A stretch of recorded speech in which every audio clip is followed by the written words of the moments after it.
उत्तर प्रदेश के जिला बरेली में आईएमसी के मंडल अध्यक्ष मोहम्मद नदीब खान के नेतृत्व में आईएमसी कार्यकर्ताओं ने राष्ट्रपति को संबंधित ज्ञापन जिलाधिकारी कार्यालय पर एससीएम प्रथम को दिया और 23 जुलाई को जोगी नवादा में हुए उपद्रव की कड़ी निंदा करते हुए कहा कि 2:30 बजे कांवड़ियों द्वारा शाहनूरी मस्जिद पर राख डाली गई थी, जिसका नमाज पढ़कर निकल रहे हैं नमाजियों ने विरोध किया था। थाना बारादरी द्वारा कांवड़ियों को राख डालने से रोकने के बावजूद भी उन्होंने किसी की नहीं सुनी। इसी बात को लेकर कांवड़ियों द्वारा पथराव शुरू कर दिया गया।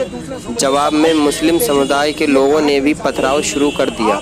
इस मामले में जोगी नवादा निवासी शहरीन पुत्री असगर द्वारा एक लिखित शिकायत थाना बारादरी को की गई, जिस पर पुलिस ने कोई कार्रवाई नहीं की। उन्होंने बताया कि इससे पहले शाहनूरी मस्जिद के सामने से निकलने के रास्ते को लेकर थाना बारादरी में दोनों पक्षों में समझौता हुआ था। देखिए, ये कार्रवाई बिल्कुल अन्यायपूर्ण है और जिस तरीके से ये कार्रवाई हो रही है, जिस तरीके से ये कार्रवाई हो रही है उसके खिलाफ में इत्तेहाद मिल्लत कौंसिल आज ज्ञापन देने आई है। अगर जिला प्रशासन और पुलिस प्रशासन इस बात से नहीं चेता, भाई हमारी बहन माएँ बेटियों के साथ में जाकर पुलिस रात में तोड़फोड़ कर रही है, एक ही पक्षीय कार्रवाई कर रही है और अगर इस चीज़ को तत्काल नहीं रोका गया तो हम विवश होंगे सड़कों पे उतरने के लिए।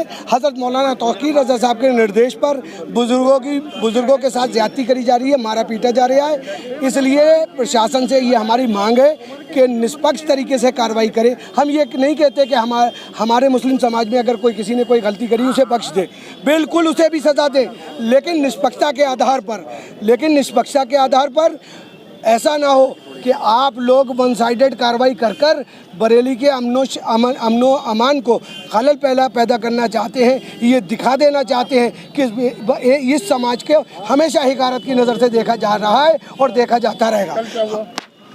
काय का फरीदपुर में क्या मामला है? अरे फरीदपुर में आप ये देखें, एक मिनट देखिए, लोग नवादा में सीढ़ी लगाकर घरों पे चढ़ा जा रहा है गलत नाम खोलने की नीयत से। सिर्फ एक ही समाज के लोगों के घरों की दरवाजे तोड़े जा रहे हैं, उनका उत्पीड़न किया जा रहा है। मैं ये बता देना चाहता हूँ जिला प्रशासन से कि खुदा के वास्ते निष्पक्षता के आधार पर कार्रवाई करे। अगर इस तरीके की कार्रवाई तत्काल नहीं रोकी गई तो इत्तेहाद मिल्लत कौंसिल के राष्ट्रीय अध्यक्ष हज़रत मौलाना तौकीर रज़ा साहब के निर्देश पर तमाम आवाम सड़कों पर उतरेगी, जेल भरो आंदोलन चलाएगी। इस तरीके के बनाए हुए रास्तों को जो बना रहा है पुलिस प्रशासन, उसके खिलाफ एहतजाज करेगी। खेमू नगला का एक मामला है फरीदपुर थाना अंतर्गत। मैं आपको बताऊं, वहाँ पर 16 साल से नमाज होती चली आई है। जुल्म की इंतहा ये है कि किसी व्यक्ति द्वारा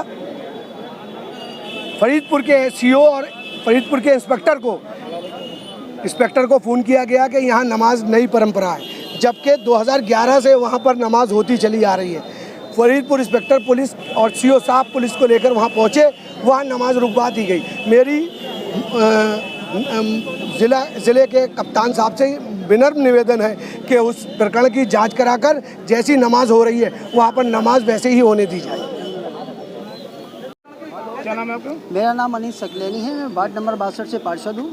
मैं ये प्रशासन से हाथ जोड़ के गुजारिश करता हूँ, जो भी प्रकरण का मामला हुआ इसकी निष्पक्ष जांच होना चाहिए, क्योंकि हर साल जत्था निकलता है, हर साल मुहर्रम का जुलूस निकलता है, कुछ खुराफात तक माहौल बिगाड़ने की कोशिश करते हैं और कार्रवाई मुस्लिम पे होती है। मैं ये संदेश देना चाहता हूँ अपनी आवाम को और प्रशासन को कि ये जो कार्रवाई एक तरफा हो रही है ये एक तरफा ना होए। जो भी गाइडलाइन है, जो पहले से रूट बने चले आ रहे हैं, उसी पे ही कांवड़ यात्रा निकले, उसी गाइडलाइन पे सब कार्य हों।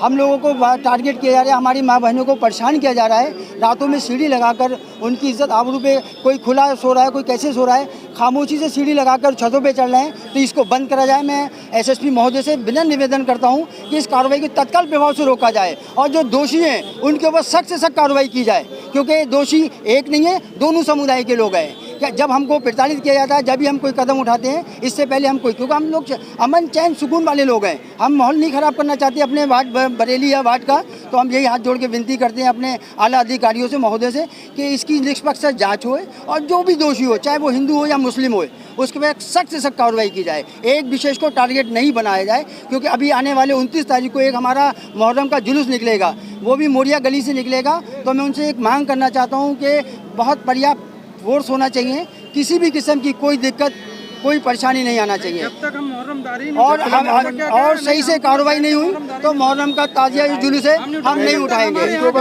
जिनको वो कार्रवाई है उनको छोड़ा जाए और निष्पक्ष जांच होना चाहिए। उस्मान भाई को बेकसूर पकड़ा गया। उस्मान भाई को इंस्पेक्टर बारादरी ने खुद फ़ोन करके बुलाया था कि आप आइए, वो पूर्व में सभासद भी हैं और बारादरी पुलिस मित्र भी है। अब आप कोई मुझे बुलाते हैं कि मेंबर साहब आइए और ये जत्था निकालिए, मैं आऊँ जत्था निकलवाने के लिए, मेरे पर कार्रवाई हो जाती है। कहाँ का इंसाफ है, कहाँ का ये कानून है? तो मैं यही कहना चाहता हूँ, मैं बेकसूरों को पकड़ा जा रहा है, परेशान करा जा रहा है, तो मैं चाहता हूँ निष्पक्ष जांच हो और जो बेकसूर हो उनको तुरंत तात्काल प्रभाव से रिहा किया जाए। धन्यवाद। आज इत्तेहाद मिल्लत काउंसिल के कार्यकर्ता मेरी सरपरस्ती और नदीम खां जो मंडल अध्यक्ष हैं, उनके नेतृत्व में मौलाना तौकीर रज़ा खां के आह्वान पर ज्ञापन देने आए हैं। और ज्ञापन में हमने ख़ास तौर से बातें रखी हैं।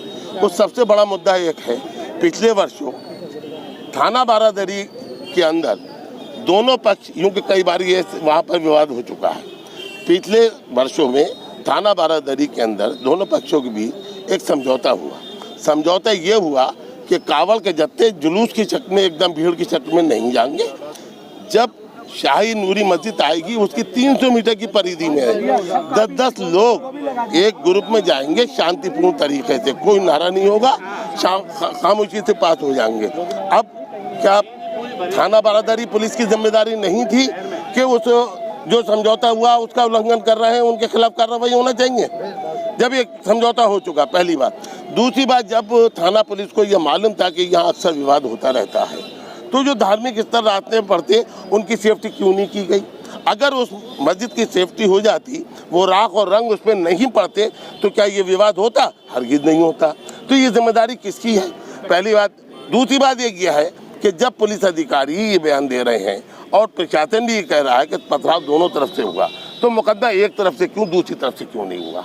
एक तरफ के लोगों को तुमने बुलाया, मैंने शांति के लिए, भाई निकलवा दो। अभी नदीम खां को पुलिस बुलाए कि भाई जरा शांति के लिए निकलवा दो, और जब कोई मामला बिगड़ गया तो नदीम खान को गिरफ्तार कर लो। ये कहाँ का इंसाफ है? उस्मान को इसी तरीके से बुलाया गया, उसको गिरफ्तार कर लिया गया, ये कौन सा इंसाफ है?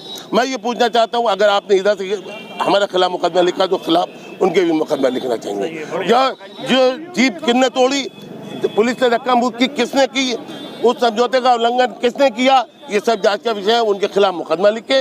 अगर पुलिस ने जो आ रहा है, इस वक्त भी टार्चर किया जा रहा है, वो टार्चर बंद नहीं किया गया, उनके खिलाफ मुकदमा नहीं लिखा गया, फिर मौलाना तौकीर रज़ा खां पुलिस पहुंच रही है वहाँ हो रही है। और अगर नहीं किया गया तो मौलाना तौकीर रज़ा खां जो निर्देश देंगे, धरने का देंगे, सबको बताने का देंगे, जेल भरो आंदोलन का देंगे, हम इसके लिए तैयार हैं।